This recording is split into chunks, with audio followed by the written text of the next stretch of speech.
Yeah, Yeah. so Africa, we are closely knitted. So you as a Kojo, you are a true African.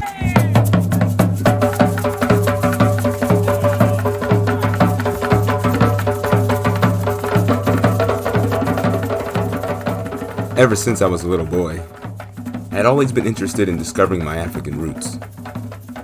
I'm not sure if it was the little glimpses of the television miniseries starring LeVar Burton called Roots that had sparked my interest, or if it was how I was drawn to Malcolm X and his words ever since the film was released in 1992, when I was a little boy looking at the ebony magazines featuring the film in my living room at the age of 8.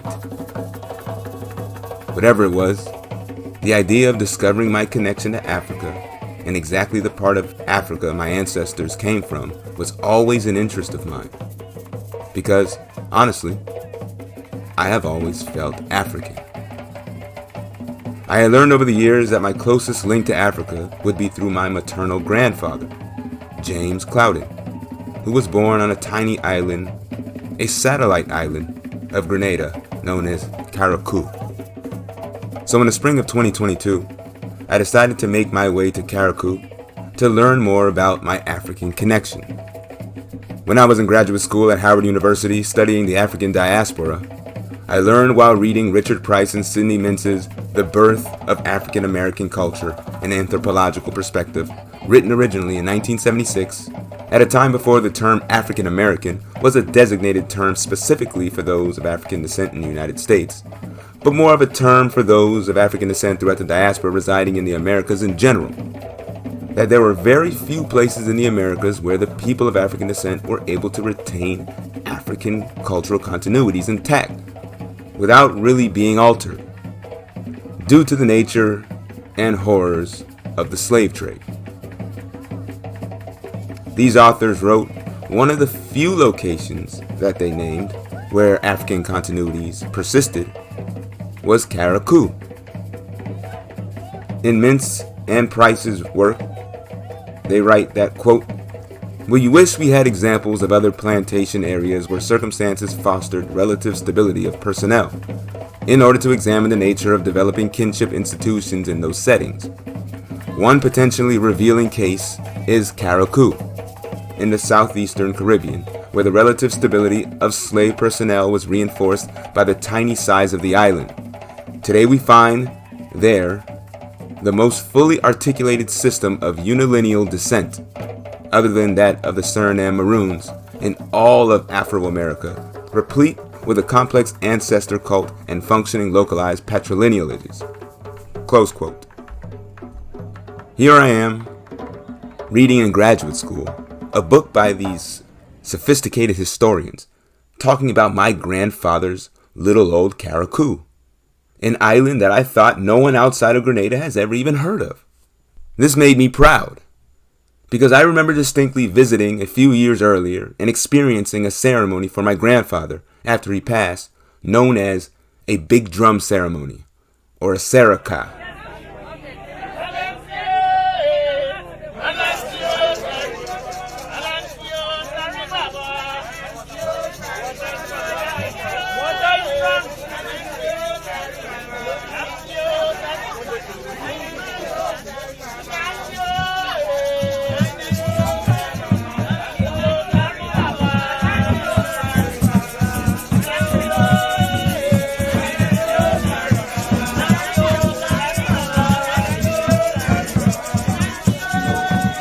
I also recall at the ceremony, there was a rumor going around that our ancestors came from the country of Ghana. But that didn't sit right with me, because how would our ancestors pass down that piece of knowledge about Ghana, a modern state in West Africa that was born in the year 1957, if our ancestors arrived in Carriacou in the 17 or 1800s? Then it hit me, as I was reading through the notes that Grandpa left for us before he passed. He wrote down a few names of his antecedents, and one of them was named Teresa Cudjoe.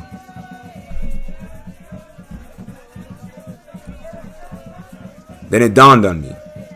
My great-great-grandmother's last name, Cudjoe, was an Akande name, popular amongst the Ashanti and the Fanti people, as well as their Tree-speaking neighbors in present-day Ghana and Ivory Coast. So on this trip to Carriacou, my specific purpose was to find my Kujo relatives in Carriacou and to see if they know anything about our connection to Africa.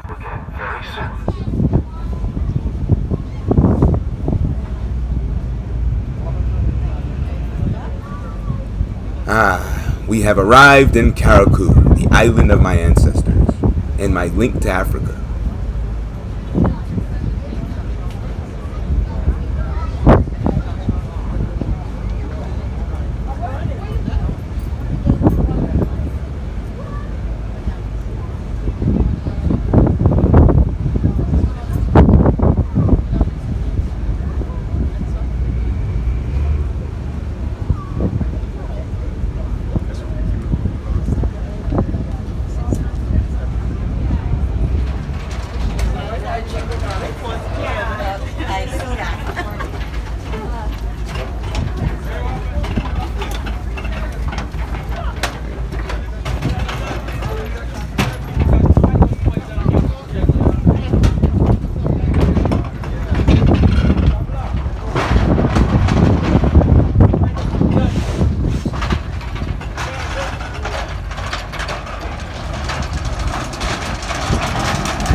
But everybody's going down.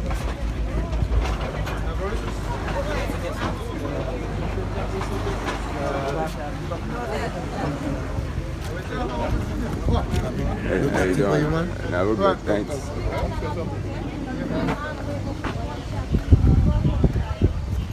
So, do you think we should try and check into the hotel, go up to Hillsborough and then come back down, or you think we should just stay in Harveyville? This is Harveyville. And this is where? We can stay here for now, I guess. Okay. Yeah. Is that what you were thinking? I was ready to do anything you want to do. Well, I know the guy say call. It's only 1 o'clock now. The guy say call him about 1:30. He tried to fit me in. I'm sick, guys. For those of you that are wondering, every time I get on this boat to Carriacou, I get seasick. This time wasn't as bad as my worst experience, but yeah, it was pretty bad. This was my probably second to worst. I was this close to throwing up, this close, and then something within me just made it stay down. But this is Carriacou, y'all. Today's a holiday, so every place is closed now.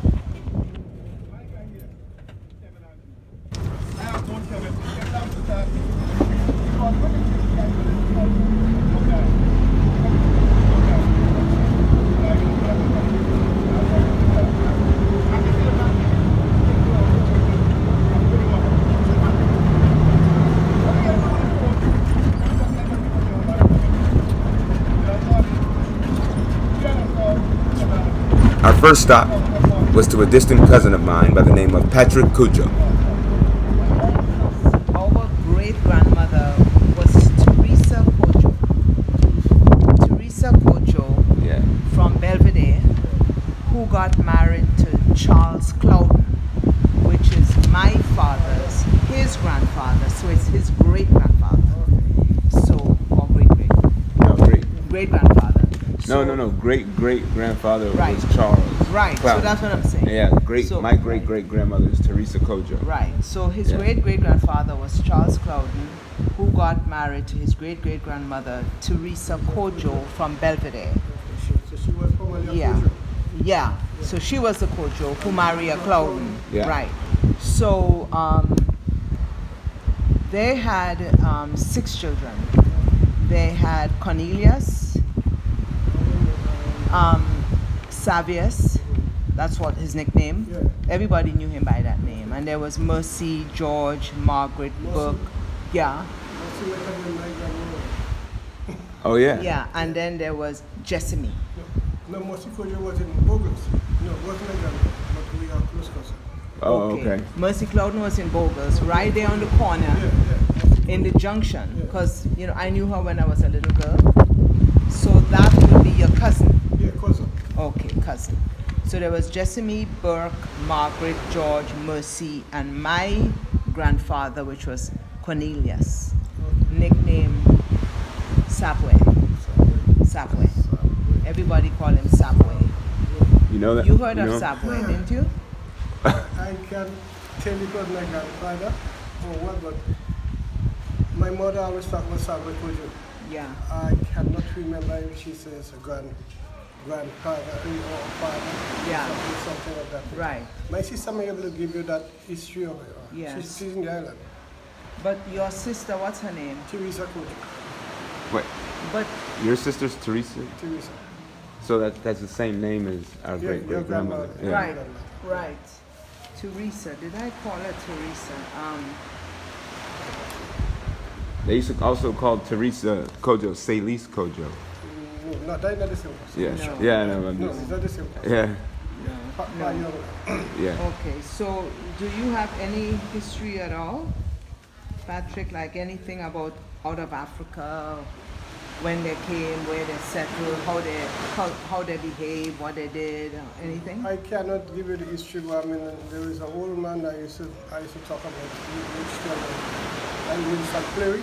Oh yeah, I told you on the boat. Winston Fleury. About the one Fleury guy who died? Yeah, he gave me the history that the Kojo came from Africa. Yeah. Understand? And Gifford Mills, you know, give me that some of the history of them.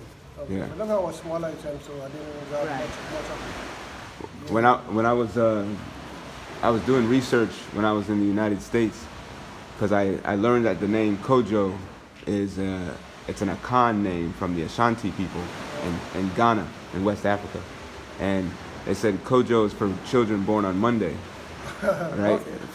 So like, then I also learned Kwashi is another name. Kwashi. Yeah, for people born on Sundays, from that same part of that same country in Africa. Africa. And Oh, okay. So like And on so- different days, some there's a variety of names for different days of the week with the Akan people or the Ashanti people compared to some other places, so they were able to keep the tradition of Africa. So the big drum and the Carriacou and all that kind of thing. Well, as for the big drum, I don't know too much about the big drum. Yeah. But for sure, I could get you somebody that is involved in big drum that could give you some of the history of, Yeah. of the big drum, Yeah. the roots of the big drum. I could Nice. get you someone who could. And how about the Saraka? Well, they also could do that. Okay. They also could do that. Are you busy, or you could take us to the person? Yes, I could take you to the person once the person is available. Okay. I could take you to the person. Maybe they may want to interview you too. Patrick was gracious enough to drive us around to find those in various villages who may have knowledge of the origin of the Kujos. This guy that I was going by, he was able to give some good history. Yeah. How about, let me ask you, how about the guy who used to have the shop there? You know, the tailor shop. No, Coy. he died. He died. How long ago? That was my father's schoolmate, you know. He died 4 years ago. Yeah, he was almost 100, you know. Yeah, he was 90 something. Yeah, my father sat down in school together. And my father never came to our one lesson. Took all his friends and us, the boys, to the shop. Sit down in the shop. This is where we make the ladies sit here.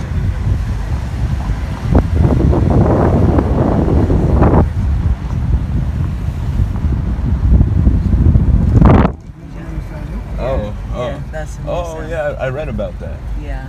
So They said they talk about big drum and all that thing. Yeah. yeah.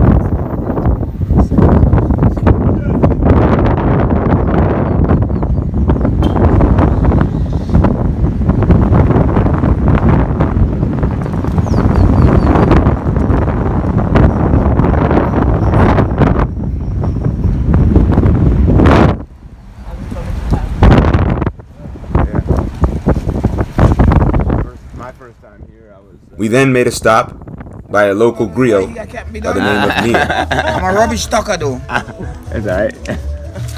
Me too. Wait, leave it standing there. You stand it a bit? Now we can sit. Yeah. What time you trying to do? No, you could stay here. You could stay there. You stay here. We're both asking You may questions. ask a question to us. Could I? Oh yeah. Yeah. So, well, let's, this way? Yeah, you can see. Put my hand down in the camera. When you have to give you your undivided attention. So your name. So Yeah. your last name is Kojo too. I wish. No, I'm a Matheson. Oh yeah. Yeah, I'm a Matheson. Yeah. Yeah, I'm originally from Six Roads. Okay. Yeah, I'm only residing here because two of the women captured me and bring me to Bel-aire. So I'm here, Yeah. residing in Bel-aire, yeah. Nice. But originally I'm from Six Roads. So I hear you know a lot about the big drum and the Saracom. Yeah, the little that they taught me, I put it into good use. Well, I grew up with those things, yeah, and they were happening in my yard, so it's something that is dear to me, you know, culture. So what do you know about like the different nations involved in the big drum?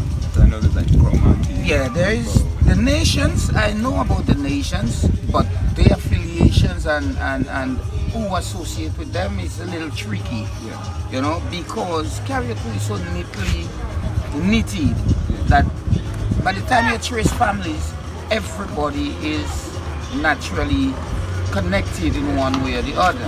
Afternoon. Yeah. So we have the Cromanti, we have the Ibu, Manding, we have the Temne, the Moko, you got it. You know, just to name a few, the Chamba, of course, and the list goes on and on. Yeah. So our ancestors, the Africans, brought this here to us. Unfortunately, you know, they came over as slaves, but they did brought something to Carriacou, especially Carriacou and Petit Martinique, that stayed with us. Yeah, and not because of slavery, but we still thank slavery, because if it wasn't for slavery, we would have never have those cultures.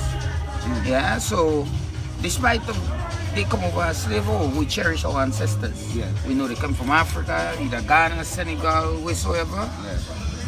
We appreciate what they have brought over to us. And we in Carriacou, in Martinique, we try to keep those cultures going. So, Are there certain families that carry the tradition stronger than others? Or? yeah, definitely. There are families. A lady in the bus was telling me that the Kojos and I think Kurion is what she said. Yeah, they were the last set of slaves to come over. So they are the original. They didn't take the slave master's name. Yeah. So the Joseph and the Mathesons and the Pattersons and they are the slave master's surname. Yeah. So when you purchase your slaves, you give them your surname. You as the merchant or you as the buyer. Yeah. But when slavery was abolished, the last shipment of slaves that came over were the Kojos, the Koreans, and so forth, other names, the Kwashis. Yeah, so they keep the original name. So the Kojos, they are original, the Kwashi, they are original. So the Akan seem to be one of the predominant cultures here in Carriacou.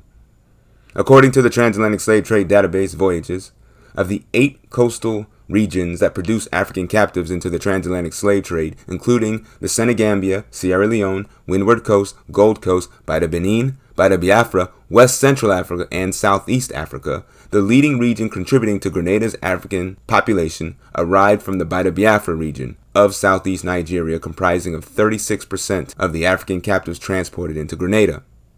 Most of the Africans passing through the Baida Biafra ports were Igbo people.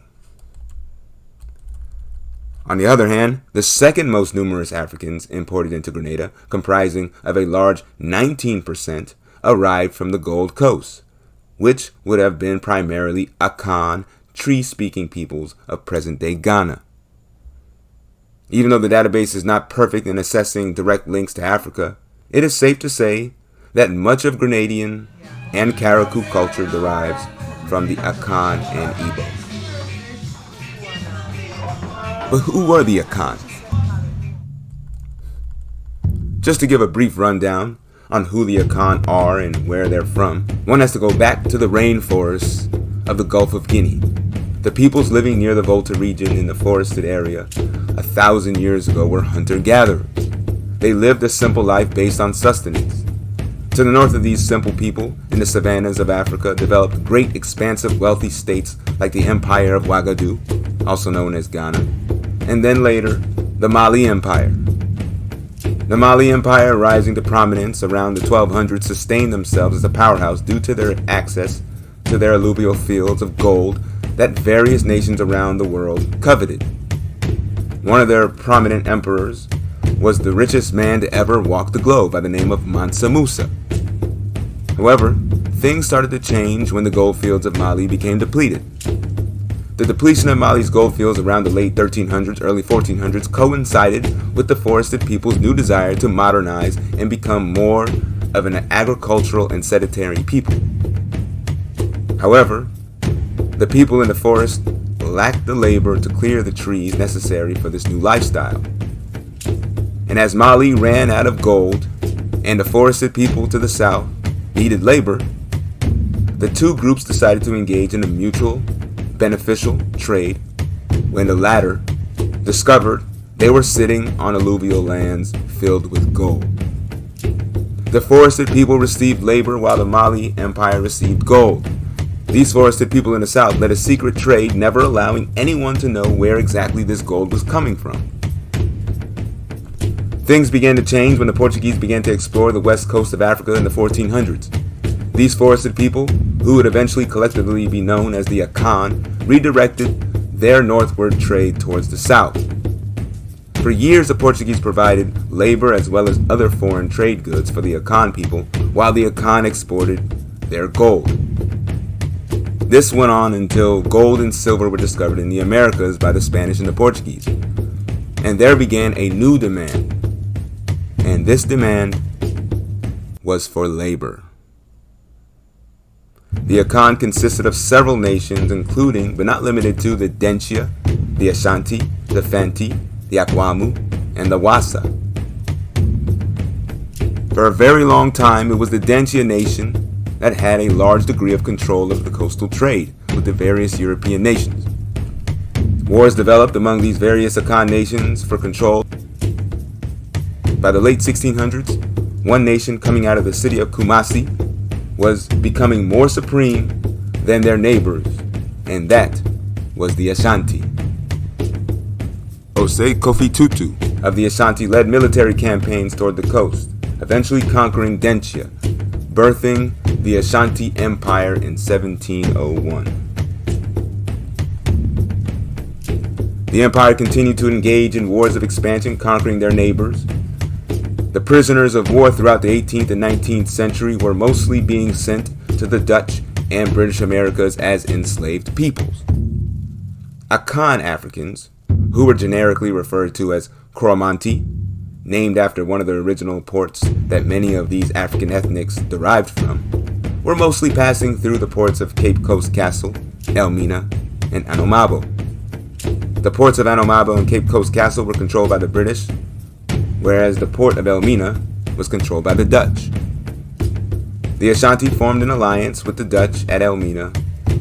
On the other hand, the Fanti, who were becoming a more formidable Akan force that the Ashanti had trouble conquering on the coast, were allied with the British. With the many battles fought between the Fanti and the Ashanti, as well as other Akan groups in the late 18th century, many of the former prisoners of war were being sold to the British throughout the late 18th and early 19th century. There were 75 ships coming from the Gold Coast and shipped to Grenada. The Gold Coast, which was the name that was given by the British to the Akan coastal area of West Africa.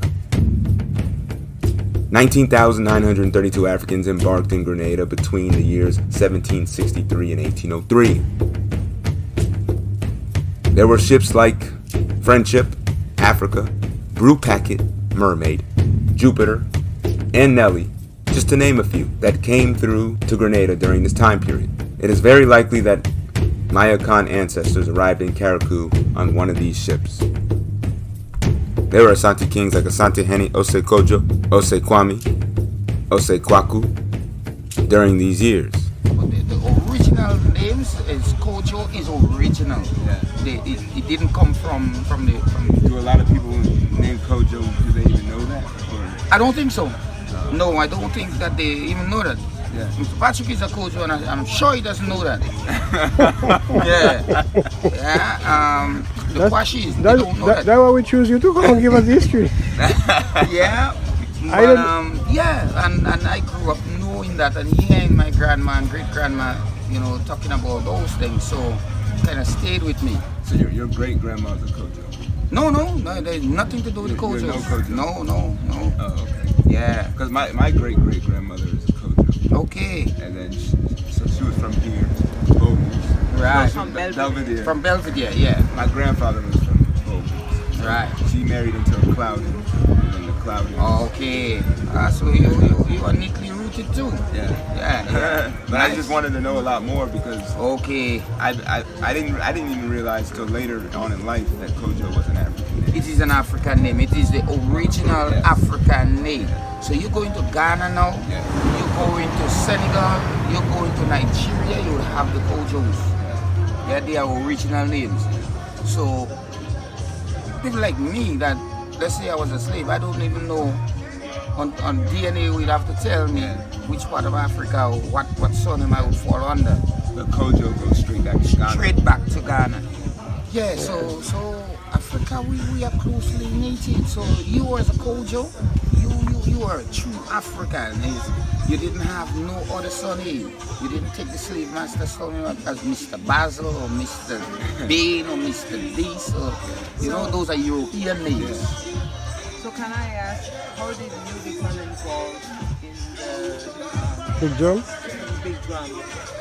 Well, as I said, we thankfully the Africans, they brought it over. So our culture is so rich. I tend to say that we are one of the richest cultures in the world, and I could attest to that. The Africans brought the big drum, the drumming part of it. The European brought the strings part of it, whereas the violin, the guitar, the banjos, those string instruments is the European, the Scottish brought those to Carriacou. So we merged the African and the Scottish, and we have this string band. We have the big drum nation dance, we keep that. We have the English quadrille, we keep that. Yeah, we have Shakespeare Mass. That's the maroon. Yeah, that's the maroon time. We have Shakespeare Mass, which is the only place in the world to date. Yeah. It's the only place that portray this mass. Yeah. At the end It's of Carriacou. April. Yeah. And there's a calendar. The Kalina is with the big drum nation dance.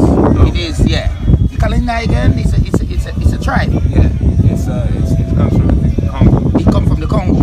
Yeah. It's a dance. Kalina is a dance. I also heard it's like a martial arts kind of. It is a martial art with sticks. Yeah. In Trinidad, it is performed in Trinidad. Carnival time. What we call Juve morning or Kambule. Yeah, the Kambule, that's Carnival Sunday. Yeah. It is portrayed. We used to do it in 6 roads, but the older folks, the older men who used to do dance that, they all died out. But I still know the moves. I mean, you have to be trained so that stick don't take you. But if you have it naturally, doing it naturally together, you don't. But it's a nasty fight. Yeah, but it's stick fight. You got to defend yourself more or less. Yeah, but it's also a great dance. It's a great spectacle to see. Yeah, I heard about like a lot of, because like you were saying, like the culture that's created here in Carriacou and other places that had slavery, they had to mix martial arts and dancing. Yeah. Because dancing is kind of like harmless, right? It is. But martial arts is threatening. So they had to disguise. You gotta disguise. Their martial arts practice. So the masters, the slave masters wouldn't know. Yeah. But then again, that where they use the drums and the music to take out to gain the frustration, because you've been whipped all day in the fields. When you get home, it's the drums you depend on, and there's power in the drums. There is power in the drums. That drum start to beat, something will make your foot tap. Yeah. Yep. Yeah. If real you're dead, you shall shake your head. That means you're not fully dead yet. Yeah. It's real special. It is. It is. So we keep those traditions, and to date we are trying our best to keep those. And I mean, we need a lot of help. How about the saraka? The saraka again, it is our traditional dish. Yeah, our local dish in Carriacou and Plymouth is one okra. That's a local dish, like Grenada is so all down. Well, of course with fish, okra and fish. But our traditional dish is saraka. Again, comes from Ghana, comes from Africa. And what exactly is the saraka? Just the cuckoo and the okra? No, there's no okra in saraka. Okay. So our saraka consists of cuckoo, which is rolled. Right. Rice, which is rolled, stew peas, Right. pork, chicken, mutton, beef, goat. You have water? You have water? Soft drink. Drink? Yeah, so, and as I say, it could be in a wedding, funerals, divorce party, birthday parties, christening, funerals. You saraka will cook. Yeah. Somebody will want to cook a saraka. Yeah. Oh, A lot of the caterers nowadays, they cater for saraka because most people want the saraka. So you come, the foreigners come, they want the saraka. So you go to the restaurant and buy them now. Small shops who sell food. I always thought Saraka was the whole ceremony. But Yeah, me too. I guess it's No, It's it's also yeah, a dish. it's a dish. Saraka is a dish. associated with ceremony. Right, Yeah. it's a dish and associated with the. With different ceremony. Well, Right. with saraka, if you're having like a maroon and you cook saraka, you must have big drum. You must have string music. Right. I mean, the ones who do keep the culture going, those must be associated with saraka. So you hear somebody say, "Oh, I'm going to smoke food." Okay. It's a saraka. Right. Oh, this Because they person cook cooking everything saraka. on the Oh, it must be stones. outside Outside. on three stones. On Yeah. 3 stones, big, huge pots. Big pots, yeah. If you have small pots, if you're cooking for 12 person, then you use Yeah. smaller pots. But it's cooked outside, must be fireside Okay. cooked. So the saraka is actually a food, but it's also a celebration. Yes, it is, and it's a community thing. Yeah. Now, if Patrick is having a saraka, you just have to tell somebody, "Oh, Patrick having a saraka," and somebody will come and help. Oh. You'll find cooks if he wants. You know, if you have people around, then you have people that goes out and cook this food because they know what to do. Yeah. So that's our whole thing. So we covered saraka, we covered the big drum. Saraka is the one they don't must invite you into it. All right. Yeah, that's You the could next come thing. uninvited. Yeah. Yeah, you and your enemies would not talking. As you have saraka, they will come outside and somebody will bring a plate of food for them. Or will Right. come with a container and take the food and go, and next day they don't talk to you. Yeah. That is saraka boldness. Yeah. Nice. Yeah, I like So I like I want to ask, what about the maroon? I noticed that you all went on the sea and showing thing in the Well, the maroon, where? the maroon now is it's a ritual that sprang from the plantation. Now the slaves have one day in the entire year where the slave masters, the owners, would give them things and they will cook their little pot on the side for themselves, which gonna be the worst of the crops that they don't want. Yeah. They'll give them, but they are satisfied. They give thanks for that one day that they have. So it's called a maroon. Maroon is an offering. You know, giving thanks to a fruitful year of season to come. Okay. And Health giving and thanks strength, giving to thanks the to Lord of course, and to our ancestors. You know, so Right. it's spring from the plantations, and we in Carriacou here, Petit Martinique, as I say, we keep those traditions for whatsoever reason. With me, I would keep that for the next 995 years to come. You know, long life, health, and strength. So it's only one day per year. Yeah. Yeah. So the village maroon again, as I was saying, from the plantation. So you have the Cane Days plantation, you have Dumfries Estate, you have Crixton, just to name a few. Those are the estates around. So Crixton will cook their own food, Dumfries cook their own food, Mount Pleasant, Granby. So that stays within. So after the plantation, there come villages. Right. So the villagers continue that. Okay. So now every village in Carriacou has maroon. Okay. It's a time of the year that they do that. Right. And it does not go past August. It does not go past the rainy season. It's within February to August. Yeah. So different villages have it different times, but not go past the planting season.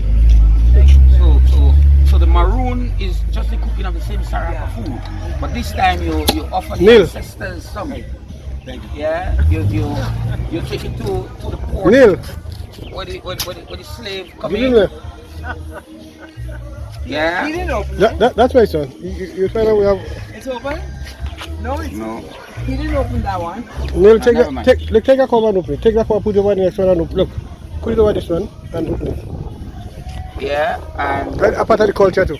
that is Oh, So give me mine now back. nice. that is how. You learn something every day. You saw how they did? They took the uncovered cover and opened the covered one. Yeah. Yeah, and that's You how think you could maneuver that? that is our maroon. that is what the Right. villagers does nowadays. Some wise guy came by and thought we should have a maroon festival and keep it in one venue which is in Bel-aire And here. that's the end of April. And that is Yeah. the end of April into That May. last weekend. Yeah. I've been to that once or twice.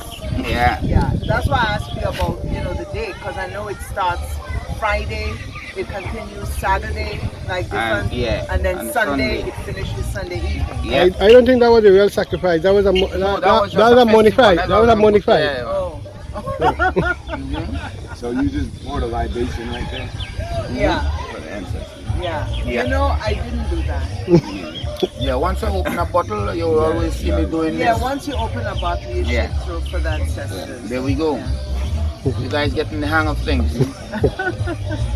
Yeah, so the Maroon Festival, and then they rebrand and say Maroon and String Band Festival, because we had Right, loads of string bands here. yes, You I know, remember that. so they People made were it into coming a all festival. from St. Vincent and everything. Exactly. Yeah. Okay.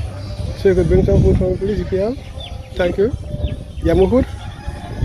Yes, well.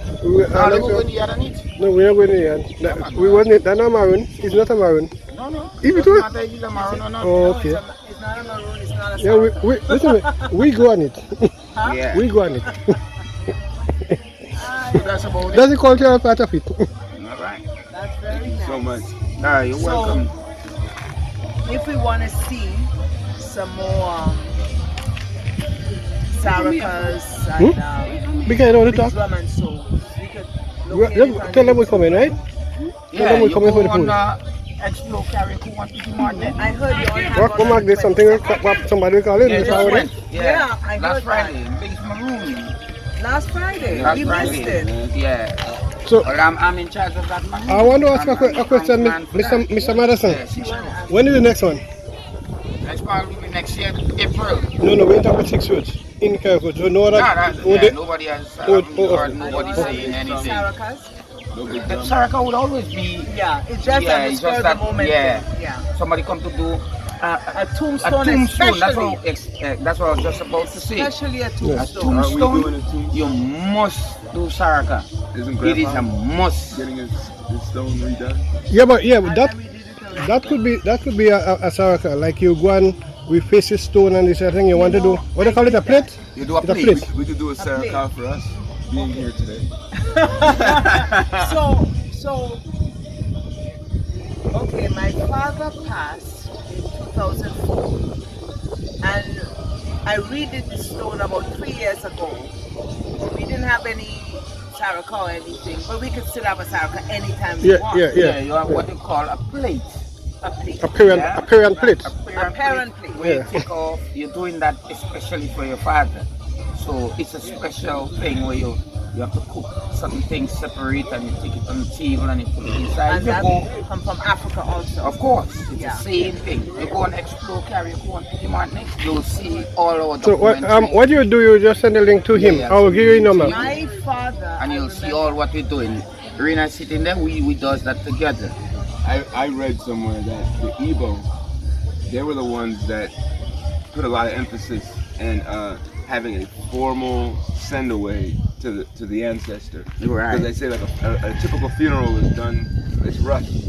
So you send them off in a rushed way. So they say after a few years, you do a proper one where everybody can be there. Yeah, about 3 to 5 years. And do all that stuff. And so Well, that tradition comes from the Igbo. Of course, we do it. So when you bury your loved one, 2 years after, you put the headstone up, the tombstone up. Right. In Carriacou, we do that. Yes. Some people go 3 years, some go 4, depending on With us, we did 3 for my father. Yeah, but most people in Carriacou and Petit Martinique does it 2 years today. Yeah. Now, I remember a few years ago, my father had a plate for his mom. And it was a whole like saraka. Big drum dance was there that night. We all took part in that. But he lost the video. And I remember the plate. We have to have a table. Yeah, in a room. In a room. I don't know if you remember, Neil, with all this food. We just did one on Friday gone? Yeah. Saturday. Right, and you It's can't on touch the food. You can't eat the food. You can't eat the food. When You you're can't walking touch in, the you food. can't touch it. You're not walk walking in, in. you can't look back. And you can't look You back. have to walk out backwards. You have to walk out. Well, no, if you were to look, you're walking out backwards is if you were to walk in and you want to look back. You go and put the food, but you have to walk back out. You have to walk backwards. Backwards, yeah. Yeah, but if you didn't look back, you If you could look turn back, you back. just turn around and you just walk out. Okay. Yeah. And you can't, nobody could touch the food. No. So my question is, because I don't remember what my father did, what happens to that food? Again, if you look at the documentary, we did one on Saturday. That food in the morning, 6 o'clock. The family gathers again. You say a word of prayer, and you break the table. What you call it, break the table, and you must throw rum and water. Right. All what I'm saying here, Yeah. be it string band, be it saraka, be it big drum, be it maroon, you must throw rum and water. You must throw rum and water. Yeah. Water first, rum then after. Yeah. But my question is, what happens to that food on the table, which is packed so nice? I mean, so much food. Some of the homeowners, they eat it. Oh, they do? Gone are the years we used to have what they call grappy. So in the morning of that, you have grappy, where the food in a special tray. Yeah. A little of everything. Out after the food has been blessed in the morning, you Put down the it tray. out on a table and all the kids gather around. You take what they and want. shout grappy, and everybody just scramble for everything that is in there. Okay. Yeah. So that's what you call a plate, like That's a parent plate. parent They plate. offer that plate for their mom, Yeah. dad, or whatever who's Or passed. somebody might have a dream that I need some food, and they would cook that food for them.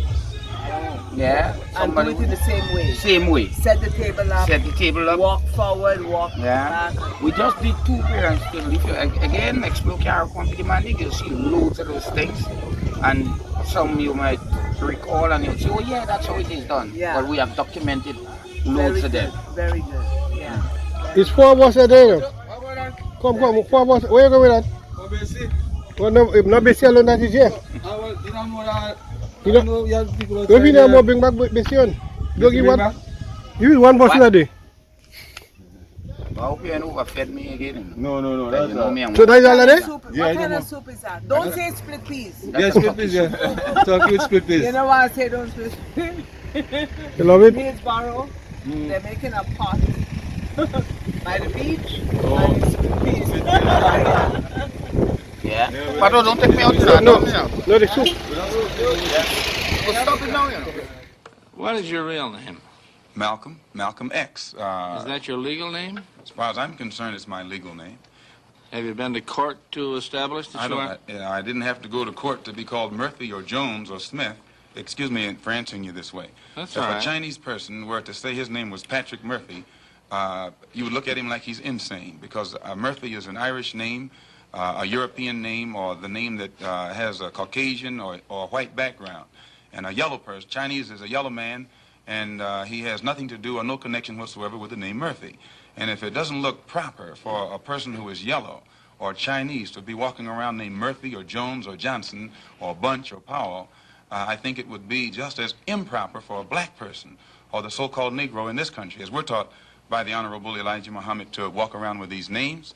And therefore he teaches us that during slavery, the same slave master who owned us put his last name on us to denote that we were his property. So that when you see a Negro today who's named Johnson, if you go back in his history, you'll find that he was once, his grandfather or one of his forefathers was owned by a white man who was named Johnson. If his name is Bunch, his grandfather was owned by a white man that was named Bunch. Would you mind telling me what your father's last name was? My father didn't know his last name. My father got his last name from his grandfather, and his grandfather got it from his grandfather, who got it from the slave master. The real names of our people were destroyed during slavery. Was there any line, any point in the genealogy of your family when you did have to use the last name, and if so, what was it? The last name of my forefathers was taken from them when they were brought to America and made slaves. And then the name of the slave master was given, which we refuse. We reject that name today. You mean you won't even tell me what your father's supposed last name was or gifted last name was? I never acknowledge it whatsoever. Malcolm X was famous for rejecting what he called the European slave name that was bequeathed to him by his forefathers, slave masters. He enlightened people to the fact that the European names that people of African descent carry are not their names, whether it be English, French, Spanish, Portuguese, or Dutch. But contrary to the accuracy of Malcolm's assertions, in Grenada and Carriacou, when slavery was abolished, many men gave their children their first names rather than their former master's last names. This is why there are so many surnames in Grenada like Joseph, Mitchell, Andrew, etc. The Akan day names like Kujo, Kwashi, Kofi, Kwame, found throughout the island, were a result of this naming practice post-slavery. When I went to visit my grandmother's grave in Grenada and my grandfather's in Carriacou, this became very apparent. 1:45.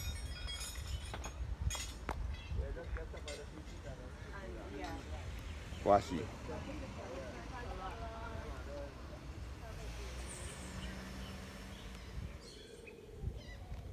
We're now in Bogles. We're visiting my grandfather's grave. This is where he was buried. 2004.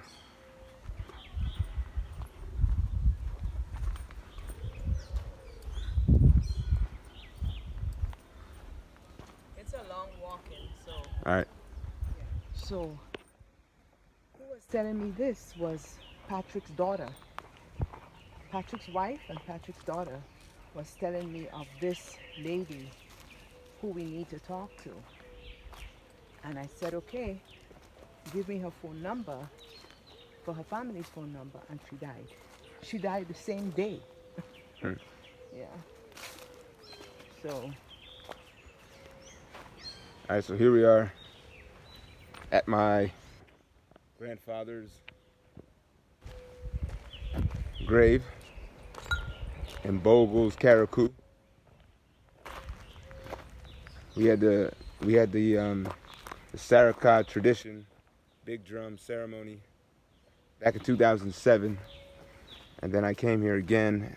That's when we put the tombstone down. And I came here again in 2018. So here it is. We're always lighting candles. I forgot our candles, but it makes a mess of the grave.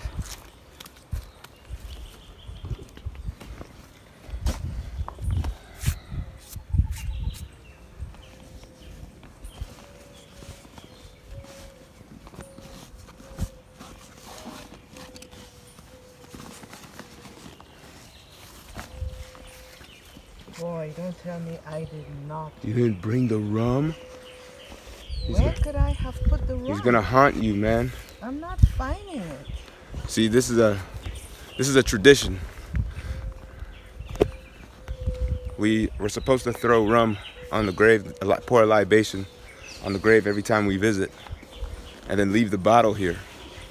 Oh, here it is. Oh. And if you don't leave the bottle, and if you don't pour the rum, good luck, because Grandpa's gonna haunt you. Grandpa is not haunting me at all.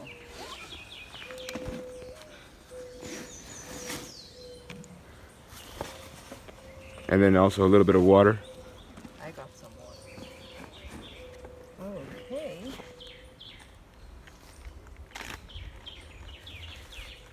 Anyway, Bob. This is Baba.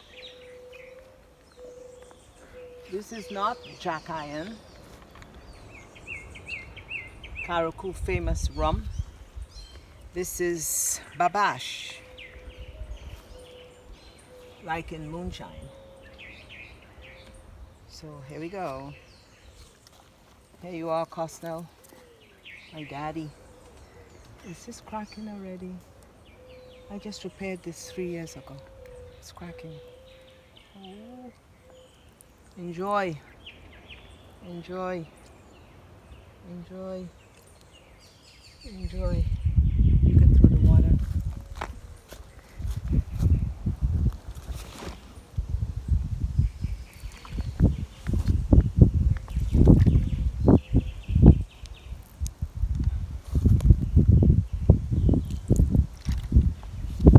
That's for Costnell. James Costnell. Do you ever get sad when you come here? Yes. Specifically, this tree. Say it again. My dad wanted to be buried under this tree. This tree was a lot smaller when he first got buried here. No. This was yeah. And I mean 2007? Yeah, not much smaller. Not much smaller. But I had somebody cut off, you know, the branches. You could see where the person chopped it off. I think branches. I think that's a Congo tradition, they say. When you're buried next to or under a tree. Really? And then they say that you know, the tree, if the tree still lives strong, then the person's spirit is still living strong. Oh, or something maybe like he that. knew that. That's That's why he that, said but that. that's the tradition that Yeah. they don't know like where it comes from. Right. But it's Yeah. So I guess he heard of that too, because he specifically wanted to be buried under a tree, but this specific tree in this cemetery. Yeah. and then the Igbo tradition of having a formal send off years after, or and then not necessarily years, but sometime after you have the initial funeral. That's an Igbo tradition, so that might be why we have the Carriacou and all them things and laying down the tombstone and all Right. that. The years after. Right. 2 to 3 years after. Yeah. Some do it even up to 4 years after. Are you going to have a drink with Grandpa? No, You want me to have a drink with Grandpa? Yeah. Only? I'll have water. Well. Here's to Daddy.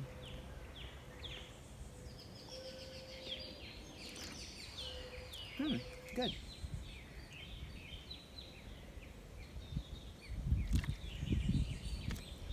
Did you get the name? Yeah. Like the whole Yeah, I got the whole thing.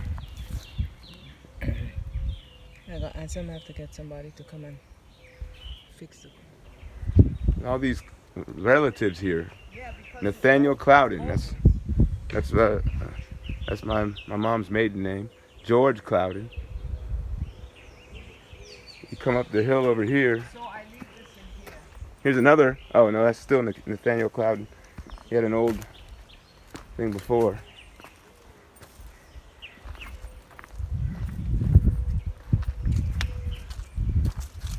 Kwame. This person's last name is Kwame. That's for people. That's for children. A Khan day name for people born on Saturday. Okay.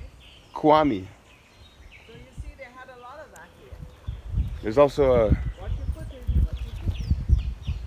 there's Amoria Kwame.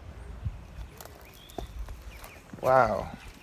Herbert Kwame.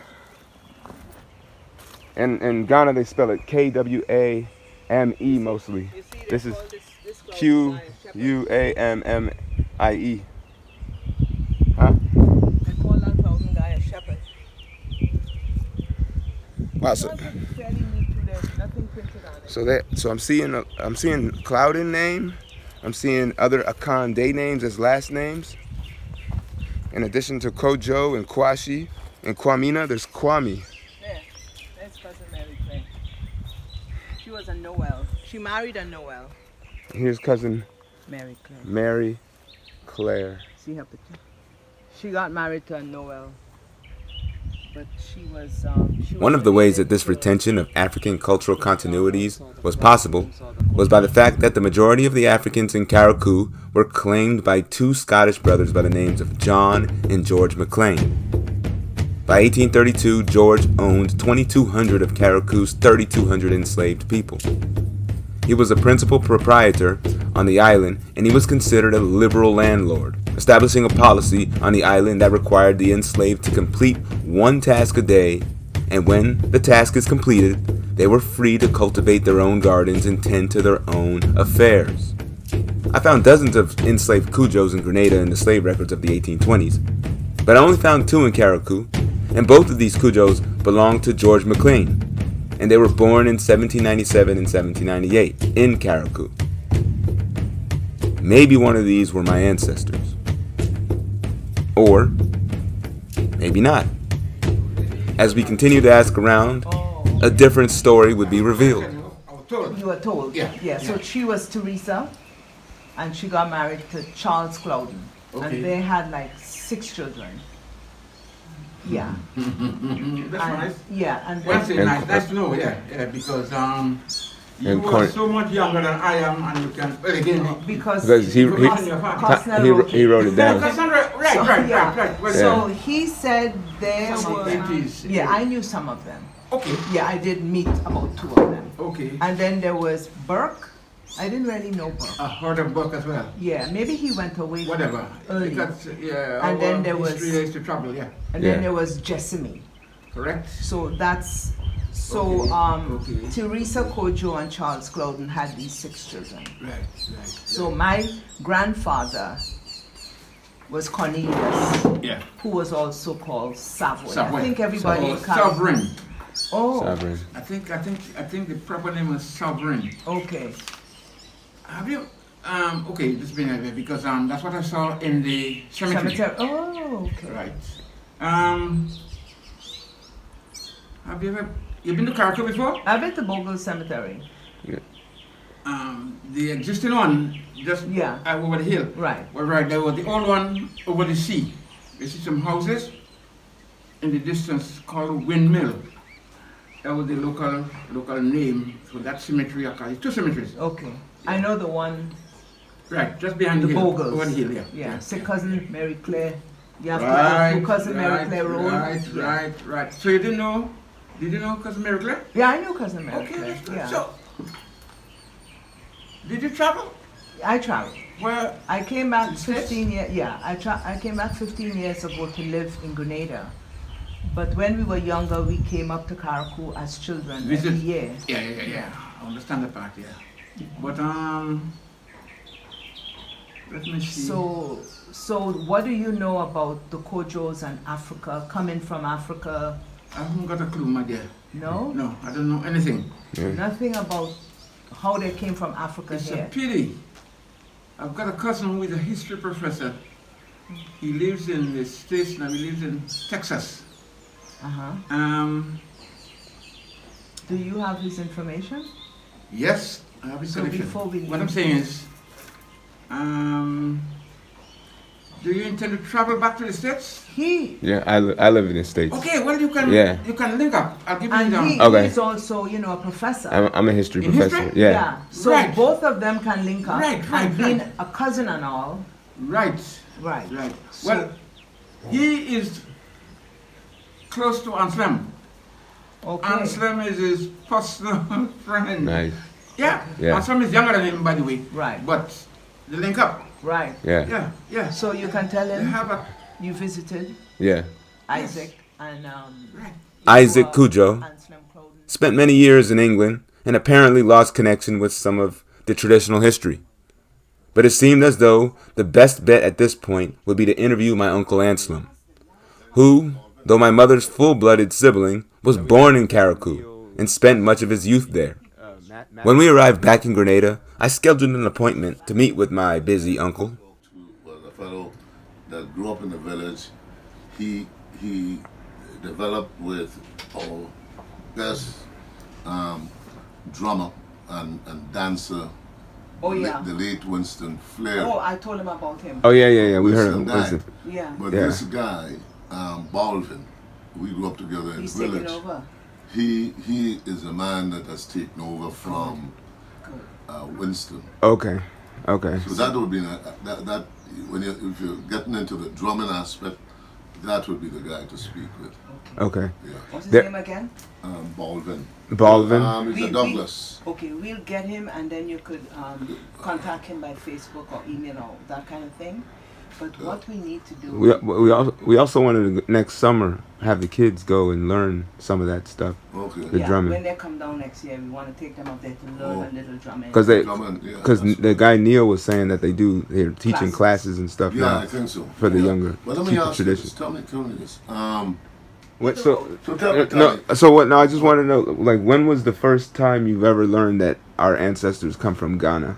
Okay, let me tell you. My grandfather, or grandfather, Yeah. but she doesn't know him. But I grew up with him. He was the son, that's my father's father.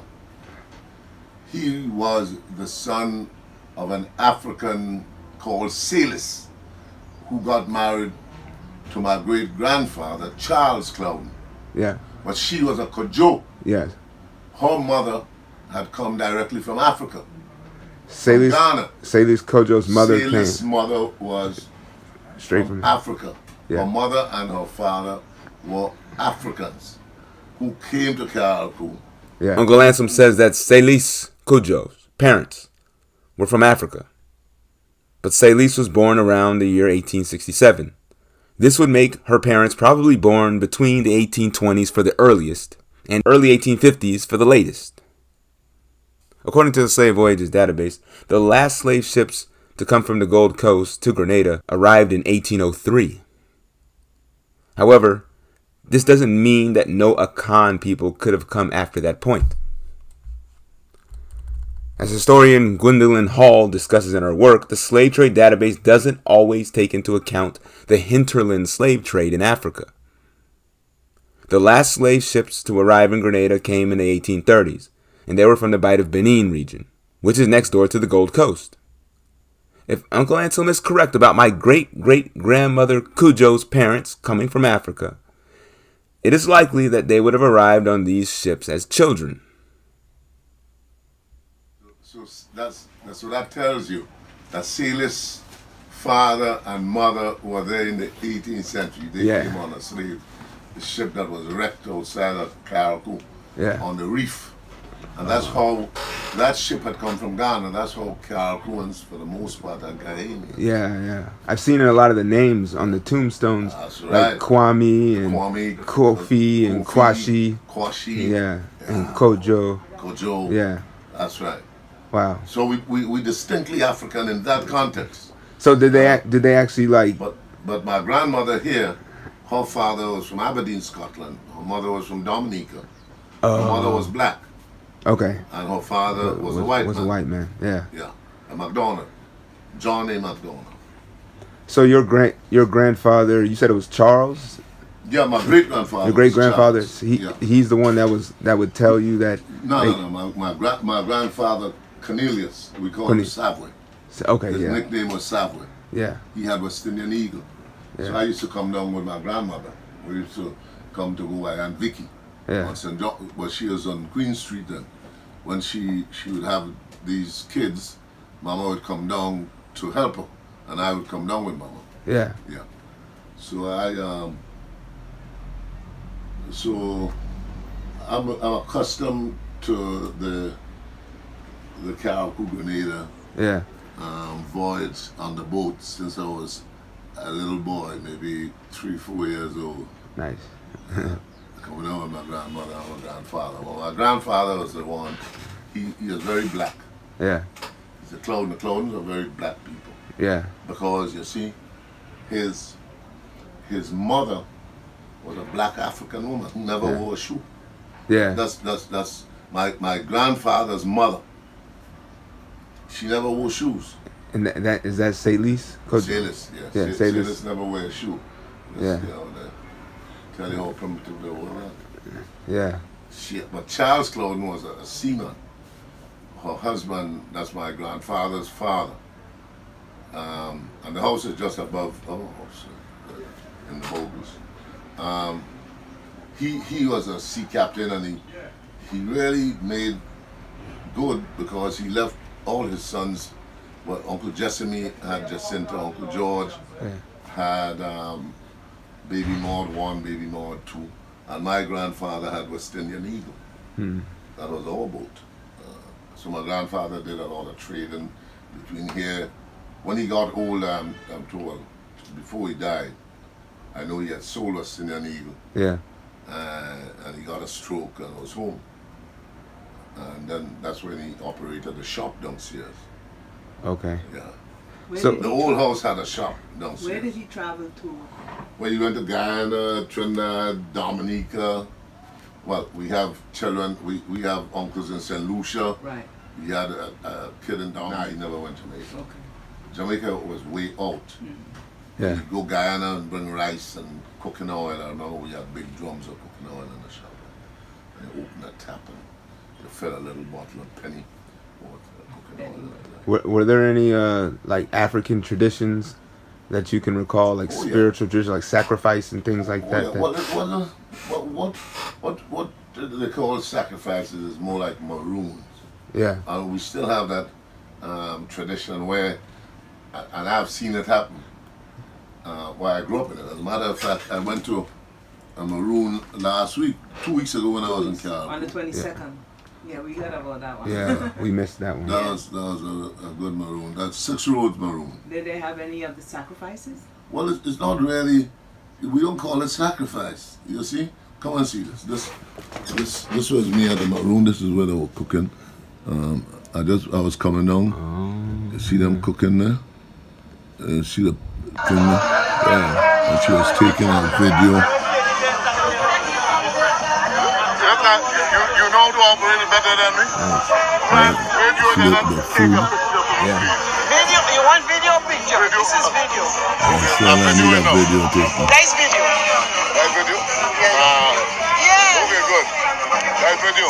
Yeah. You have a video along and then take a picture. Oh, okay. That's my old car there. Yeah. I was going to the boat. So I stopped in to get my food. I give me my plate of food and I say the cook now.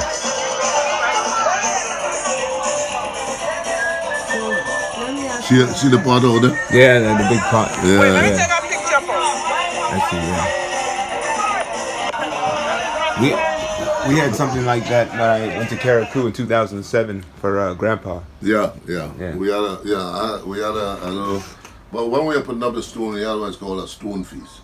Oh, stone feast. Yeah. So we don't call it sacrifice. Yeah. I've never heard it expressed. We have what is called maroons. Then we have saracas. Yeah. Then we have parents' plate. Yeah, we did one. We did one for Daddy. Yeah, for Daddy's mother, yeah. We never did one for him, but we did it for Grandma. Where y'all Remember? did one for Grandma? We for his mother. When? What year was that? We took pictures with you, everybody. We doing the dance. We all went around in a ring. My mom is talking about the family going around in a ring. Something else I also read about in graduate school in Sterling Stuckey's Slave Culture. The ring, also known as the ring shout, is a counterclockwise circular dance that could be found all throughout the African diaspora. This counterclockwise motion is a manifestation of what the Bakongo referred to as the Congo cosmogram. This is very important scandal there.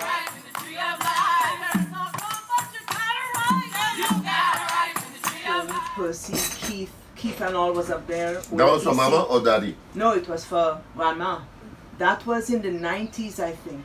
Oh, it that's was in the 90s we did it. in history. Yeah. My daddy was alive then? Yes, yes. Oh, yes. he was alive? Yes. And Uncle Norman and everybody helped with the parent plate. Yeah. So So they had that. We went to the Anglican church around the corner by Church Street. We had the service. Yeah. Then we went. We saw the plate. You walk backwards. So we killed a few sheep and and some then fowl and we had stuff. it in the yard. Yeah. Okay. And Flary people did the big drum dance, and we joined in. Yeah, I remember. Yeah, So remember when you go, Sarah was there too. I think so. Yeah, but no, that was for that wasn't after Daddy had died. No. That was for Grandma. But we had another thing for Daddy. For I was at that tombstone. one. Yeah, With the 2007. Tombstone. Yeah. And we had a big drum and everything. Right. Yeah. And we had the killer little animals. Yeah. So What? Yeah, go ahead. When I blessed my house, I brought the big drummers down from Carriacou. I flew them down, and I had a day where we cook outside, we kill the fowls, and let the blood drop on the all on the land. Circle all over the land. Yeah. Circle all over the land. So that is what they kind of call a sacrifice. No, you all don't call it But a yeah. sacrifice. See? They don't call it a sacrifice. It's a maroon, is what you. Well, it takes different forms. For example, if you want to have, you want to bless your house. Yeah. You do a certain ritual. Okay. It's more of a ritual. I see what you're saying. Than a sacrifice. Yeah. So there's certain ritualistic procedures you follow. For example, chicken neck, how you cook certain foods, because some you have to throw. Yeah. Children will come and eat. You spread fig leaves and you put it on the leaves and you call the children to eat. Yeah. Yeah. And then we have another ritual again when we have a parent plate. Well, this is what your mother was talking about. Where we cook everything that is customarily eaten on the island. Yeah. For example, if the deceased was a smoker, you put 2 cigarettes on the table. You understand what I'm saying? Yeah. And everything, the flowers, the chicken, and you call it a parent's plate. So it's a plate for the parents. I see. Yeah. You understand? Right. Yeah. It's a plate for the parents. And then we have also the stone feast. It's a feast. That's the one we had in 2007. The one you would have had it. Yeah. You would have attended. We had it. Yeah. Both my father, and my grandmother. Right. Okay. Grenadians are not accustomed to it, so I can't say we had it for our mother. Yeah. Right. No. Yeah. The stone feast is where you're going to erect a stone, a headstone, as we call it, a tomb. Yeah. A tombstone.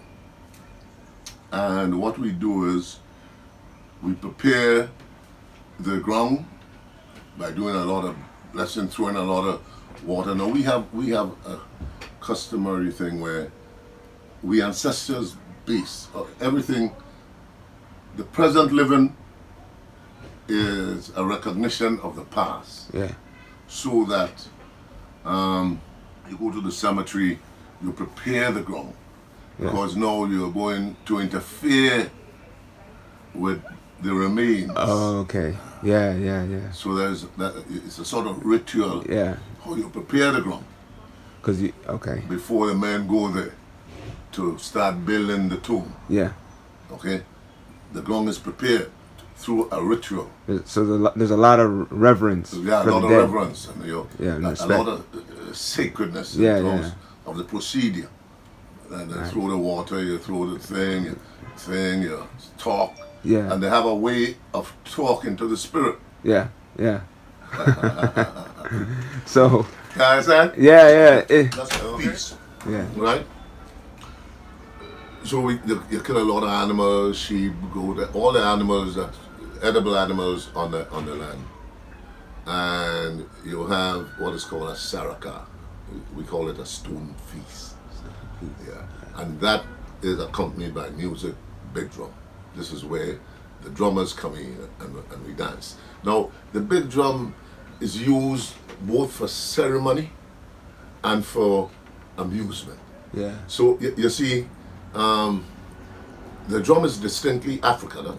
In those days, they called it talking drums. Yeah. And some of all dancers in the old days, like I remember going to big drum with my grandmother, and I mean, it is true to say, sometimes the drummers would hypnotize you. It would tranquilize you, so that the spirit takes over. So they call it talking drums. Yeah. The drum give you a message, and sometimes it's spiritual. It depends on the occasion that the drummers are there, and there's a certain beat to get the spirit, to activate the spirit.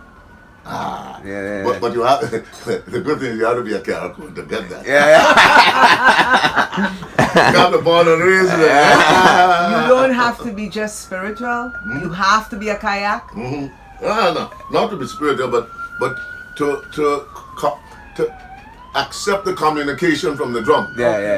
You got. I think I felt it last time when I was in there. Me and Tanya. You could have felt it. Tanya and I were in the circle dancing. In the circle. You could have felt it.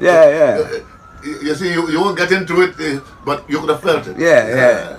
The spirit takes over, man.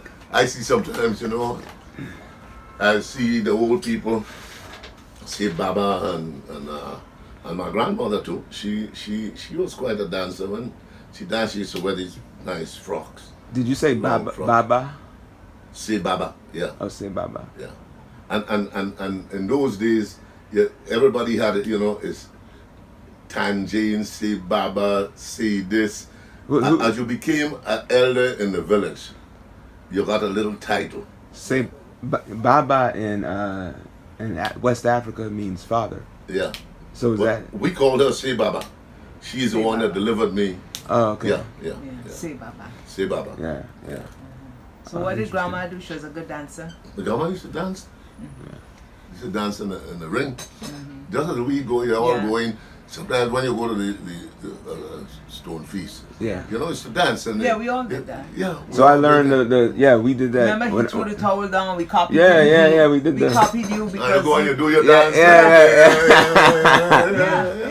So I was reading in this one book called Slave Culture by Sterling Stuckey. He talked about the ring dance. It's found all throughout Africa, West Africa, all throughout the West Indies, Brazil, even like the United States with black culture. It's this counterclockwise ring motion where you generate the spirit and the energy by dancing in a circle like that. That's right. Yeah, we do it too. Yeah, you do it too. Sometimes you see a whole and you see the ladies and then almost falling down, but they don't fall. They don't fall. I love home, man. I just pray, Lord, that He gives me the strength that I could return to Carriacou to live and to die.